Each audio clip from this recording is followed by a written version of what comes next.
தர்மத்தின் சங்கொலி முழங்கிடுவோம், தமிழ் தாயின் மலரடி வணங்கிடுவோம்.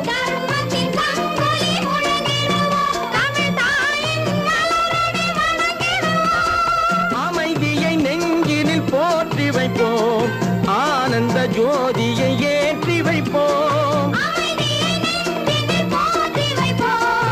ஆனந்த ஜோதியை ஏற்றி வைப்போம்.